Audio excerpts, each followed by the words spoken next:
Ikaw, kumusta ka na? Oo, ikaw na nakikinig sa video na to. Kumusta ka na? Dumaranas ka ba ng mga problema?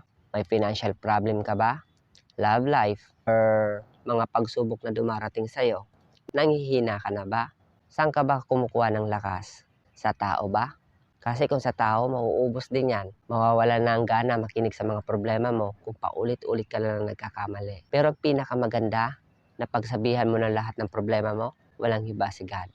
Kasi si God, kahit hindi nagsasalita at kahit hindi mo naririnig yung sinasabi niya, nandyan siya para makinig. At lahat ng problema mo at sama ng loob mo, sabihin mo sa Panginoon. Dahil siya lang talaga yung nakakaintindi sa atin at wala nang iba. Kasi ang mga tao na nasa paligid natin, wala naman silang pakialam kung ano yung nararamdaman natin.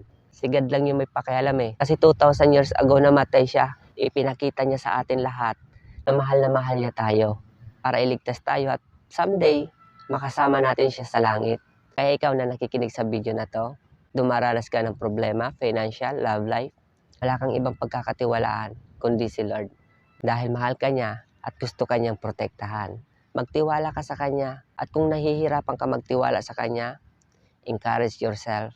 Sabihin mo, Lord, hindi ko man alam kung anong plano mo, pero naniniwala ko na yung plano mo ay mas maganda kaysa sa plano ko.